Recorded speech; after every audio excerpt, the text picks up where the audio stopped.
Hi everyone, I'm Ben. I'm Sam. This is Counterfeit Christianity. We have this idea. I had this idea. Like an open discussion. Yeah. I was listening to somebody the other day, and they were saying how desperately they wanted other people to become Christians because if you don't become a Christian, you're burning in hell. And then it's like It's all fear-based. And then you see a thing like the whole thing about Christianity is, why do Christians go out and push so hard? They do it out of love, most people, because they're like, I want you to become a Christian so you don't burn in hell. And then it becomes... Well, they think it's about love. Yeah, and then it becomes But frantic. if it's twisted by fear, it's not really love. Oh no, it's not at all. But like that whole concept around, you have to become a Christian, otherwise you're going to hell, or I want you to become a Christian. It sort of creates this big emotional event out of it too. Yeah. It's just like weddings, right? Like I've always felt that modern weddings, it becomes more about the day. Than the actual relationship, and you get this big emotional, thing that goes on, all these people, this big celebration, it's like, woo! And then afterwards, Back to life. You're back to life, and you're with this person, and that's what it was really about, is the day-to-day. Yeah. And then people get bored and divorce, Yeah. And I feel like it's almost the same thing. Spend a lot of money on that day too. Yeah, well, Holy shit. the modern prostitution movement that's called marriage. Yeah. That's a different topic. Yeah, we'll talk about that another day. Yeah. But I think the fear-based narrative that comes from the church we have talked about to convert this. people is like, it's almost like advertising. And it creates a huge problem in society.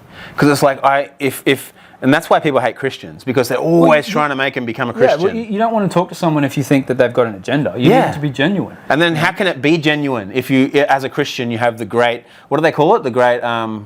where you have to go out and make disciples. Oh, the Great Commission. Got a Great Commission. Like, that's a whole different understand. Like, the truth of the understanding of that is massively different than what it sounds like. Yeah. But it's like... I think it comes down to just day to day. Like, if you demonstrate who you are and you have connections, people come into that circle and they get to know you, and that's how they get to know God. Yeah. And they go, oh, what do you do that for? Oh, my God helped me do that. Yeah. How does your God work? I talked to him and do this and this.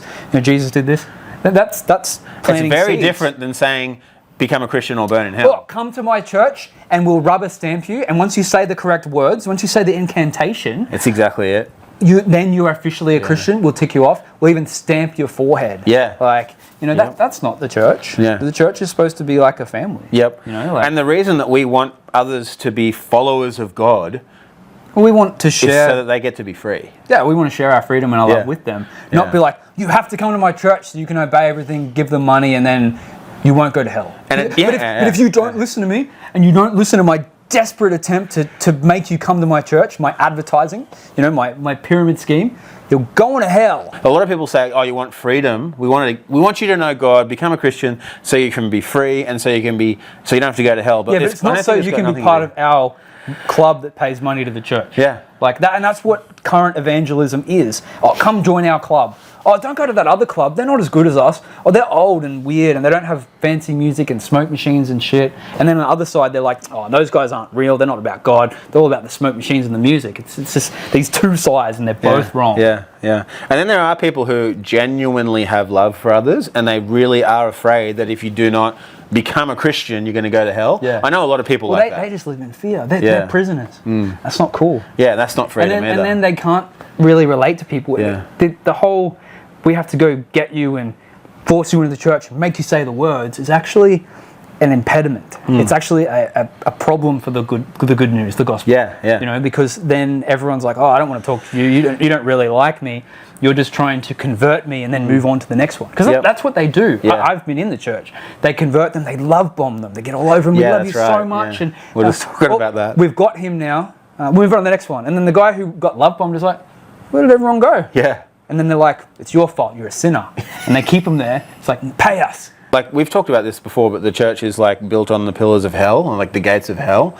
And so it's like, that is what the fear, that is what they build everything around. So you're always thinking about, oh, will I go to hell or not go to hell? But it's like, that's not, like the reason that I want people to know Jesus has nothing to do with hell. That's what I think we're trying to say today. It's got nothing to do with hell. Hell isn't the motivation. Like, if you nor is, if I just do this, then I get into heaven. Yeah, that's not the that other either. side of it, right? It's like, that's not it. It's God. Yeah, it's not. I get to be with God this whole life. Well, everyone else is going to Macca's, but I'm going to KFC. It's like, that's basically the same shit. Yeah, it's true.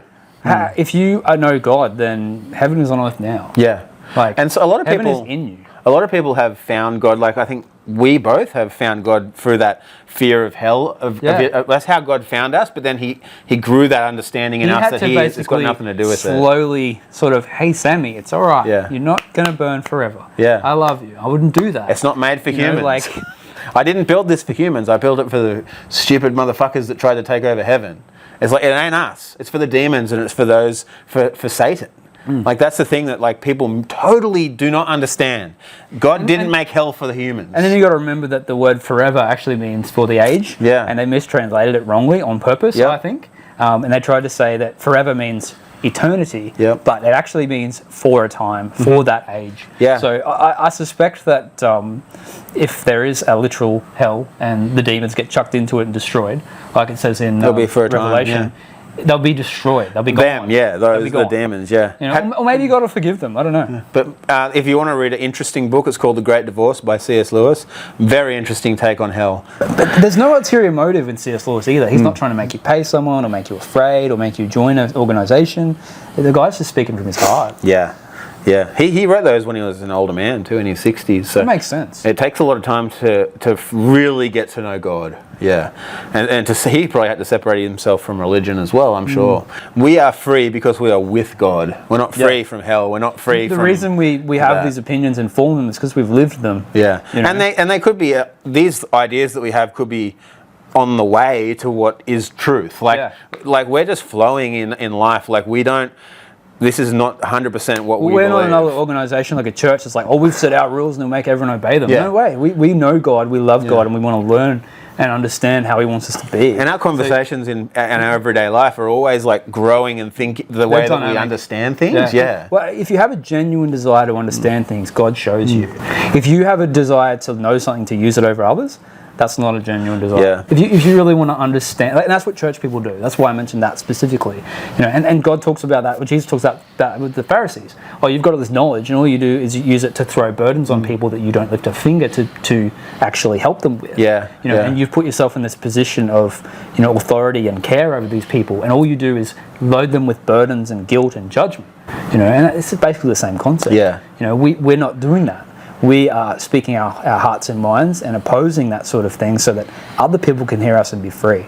Other people can hear that Christians have learned this. Christians talk about this. Christians aren't afraid of the Bible as some sort of idol that must be worshipped in itself, and must always be obeyed. I think that our heart is like here with God, but it gets covered by everything. And it's like sometimes it's our mind that gets taken away. It's like sometimes it's almost like you put glasses on and they have filters on them, and then you have to take them off. Yeah. And it's a continual thing. You should be always keeping your mind fresh and new and open, and that's what keeps you alive. Yeah. Be transformed by the renewing of your mind. So your whole everything is transformed by the renewing of your mind and the way you understand, the way you see things. And that is where God comes in. He's the one who does the renewing. Yeah. And He does it to me all the time. It's a continual process. Yeah, because our mind can be taken over very easily. And if we are convinced that we're a certain way, we become what we think we are. If you're a human, the only hell there is the hell that your mind will keep you in.